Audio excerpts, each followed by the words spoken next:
आता 100 वाला एक स्टॅम्प देवेंद्र दमाय कितीला देत होता एक? 120 रुपये. कितीला देत होता एक? 120 रुपये. 120 रुपये. 120 रुपये. ते आमगावले तर 110 ला देतो की? आमगाव सोड. 120 120 भैया 20 रुपये चिल्लर दो ना, बाद में देतो. शासनाचे जे मुद्रांक विक्रेत्यांना जेवढे दर ठरविण्यात आलेले आहेत त्याच दराने त्यांनी विक्री करायला पाहिजे. त्यांना जर परवडत नसेल तर त्यांनी मग आपली जे त्यांना जो टेंडर मिळाला असेल, मुद्रांकच्या लायसन्स मिळाली असेल, ती त्यांनी सोडून द्यावी. पण एकच मुद्रांक विक्रेता असल्याने मक्तेदारी म्हणजे एकच आहे, म्हणून आता तो त्याच्याकडे गर्दी होत असेल, आता तो 120 ला विकते का 130 ला विकते हे बाब तर लोकांकडून माहिती होतच आहे. म्हणून कमीत कमी 3 ते 4 मुद्रांक विक्रेते असणे आवश्यक आहे. असं आकारणी होत असेल ती चुकीची आहे. तर त्यामुळे शासनाने जो विहित केलेला दर आहे त्यानुसारच त्यांनी आकारणी करणं आवश्यक आहे आणि याबाबत त्यांना आम्ही शोकास सुद्धा काढत आहोत. स्टॅम्प गैरव्यवहार. देवरीत सरकारी दरापेक्षा जादा वसुली. सभापती नगराध्यक्ष संतापले. 420 अंतर्गत गुन्हे दाखल करण्याची मागणी.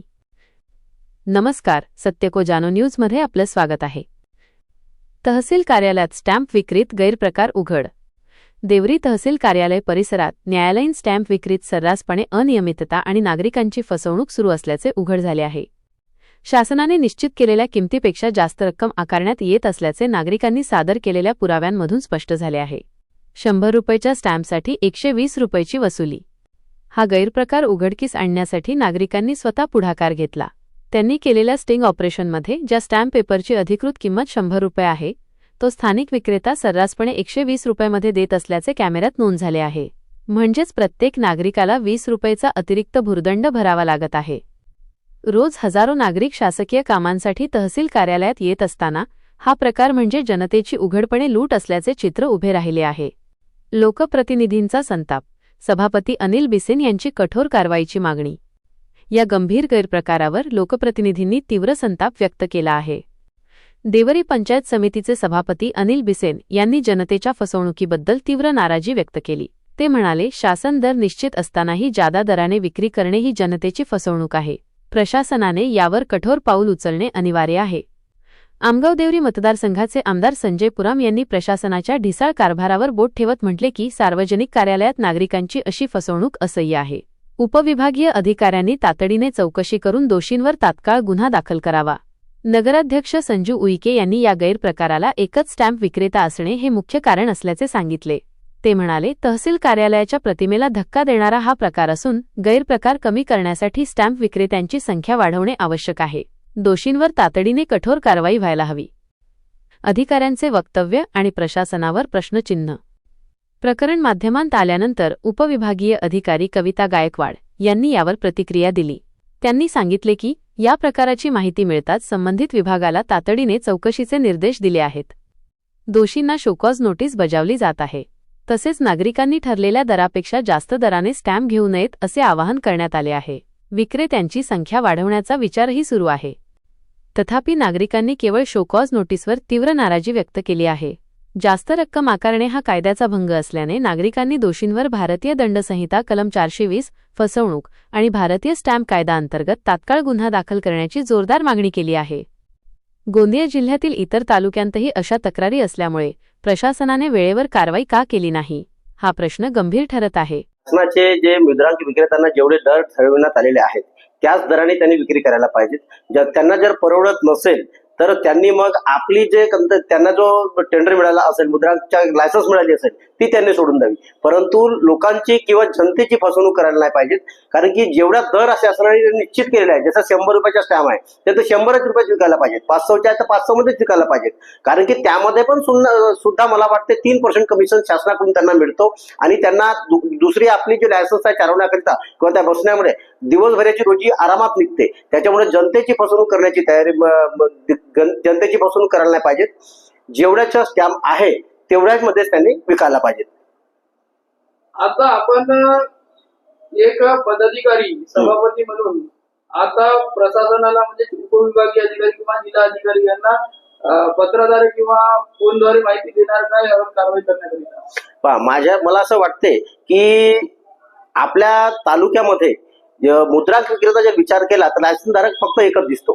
तर कमीत कमी जास्त नाही तर 2 किंवा 3 जर लायसन्स धारक असते तर ही मोनोपोली चालली नसती. आणि जो स्टॅम्प जो आज नागरिक 100 रुपयाच्या स्टॅम्प 110 मध्ये 120 मध्ये जे खरेदी करत आहेत ती त्यांच्यासमोर ते प्रश्न निर्माण होणार नाही आणि भविष्यात नागरिकांना त्रास होणार नाही. आणि जर त्याच्यामुळे माझी तर शासनाला किंवा प्रशासनाला आपल्याकडून मागणी सुद्धा असेल की कमीत कमी जास्त नाही तर अजून 2 लायसन्स धारक वाढवण्यात यावे.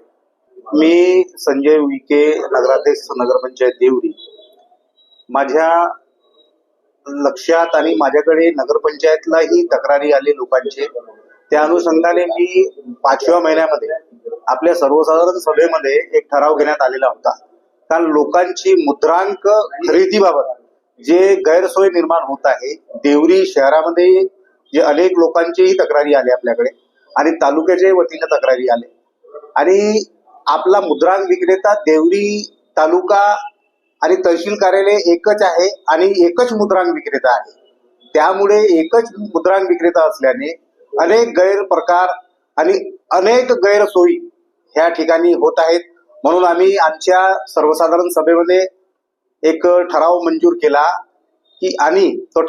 केला की कमीत कमी 3 ते 4 मुद्रांक विक्रेते देवरी या ठिकाणी माननीय जिल्हाधिकारी यांनी द्यावा, जेणेकरून देवरी तालुक्यातील आदिवासी बहुल क्षेत्र आहे देवरी तालुका, त्या बहुल क्षेत्रामध्ये लोकांची गैरसोय निर्माण नाही व्हावी व देवरी शहराची नाही व्हावी याकरिता आम्ही ठराव घेऊन माननीय जिल्हाधिकारी महोदयांना पत्रव्यवहार सुद्धा केलेला आहे. आणि 2-3 अगर जरी मुद्रांक विक्रेत्याला याची परवाना मिळाला तर हे गैरसोय होणार नाही अशी मी आशा करतो, अपेक्षा करतो. एकच मुद्रांक विक्रेता असल्याने मक्तेदारी म्हणजे एकच आहे. म्हणून आता तो त्याच्याकडे गर्दी होत असेल, आता तो 120ला विकते का 130ला विकते हे बाब तर लोकांकडून माहिती होतच आहे. म्हणून कमीत कमी 3 ते 4 मुद्रांक विक्रेते असणे आवश्यक आहे असं. नमस्कार, मी कविता गायकवाड, एसडीएम देवरी. ही जी तक्रार आहे याबाबत मला कालच माहिती मिळाली. याबाबत संबंधित विभागाला आम्ही चौकशी करून त्याच्यामध्ये ते दोषी जर आढळले तर त्याच्यावरती योग्य ती कारवाई प्रशासनाकडून केली जाईल याची आम्ही गवाही देतो. आणि ह्यापूर्वी किंवा जे काय झालं असेल त्यांनी केलं असेल किंवा करत असतील ते तर त्यांना आपण शासकीय जो दर आहे जे त्यांना आकारणं आवश्यक आहे त्यानुसारच त्यांनी आकारणी करावी. त्या व्यतिरिक्त त्यांनी आकारणी नाही केली पाहिजे याबाबत आम्ही त्यांना लेखी स्वरूपामध्ये सुद्धा कळवणार आहोत. आता मी संबंधित विभागाच्या प्रमुखांना बोलवलेलं आहे. त्यांना मी ह्याबाबत विचारणा करणार आहे की जर ह्याबाबत लोकांची मागणी होती तर आपल्याला अधिक लोकांची नियुक्ती करता येईल का, आणि जर तसा प्रस्ताव करणं गरजेचं आहे तर तसं सुद्धा आम्ही त्यांना हे कळवणार की अशा लोकांची नियुक्ती करून आपण जास्तीत जास्त हे स्टॅम्प जर ठेवले इंटरेस्ट ठेवले तर लोकांना सुद्धा सहाय्य होणार आहे. आणि आपलं सर्व क्षेत्र हा आदिवासी बहुल आहे, त्यामुळे अशी जर आकारणी होत असेल ती चुकीची आहे. तर त्यामुळे शासनाने जो विहित केलेला दर आहे त्यानुसारच त्यांनी आकारणी करणं आवश्यक आहे. आणि याबाबत त्यांना आम्ही शोकास सुद्धा काढत आहोत. देवरी येथील या गैरप्रकारामुळे प्रशासनाविरुद्ध अविश्वासाचे वातावरण निर्माण झाले आहे. जनतेचा विश्वास पुन्हा संपादन करण्यासाठी प्रशासनाने केवळ चौकशी किंवा नोटिसा न बजावता दोषींवर कठोर कायदेशीर कारवाई करून गुन्हे दाखल करणे आवश्यक आहे.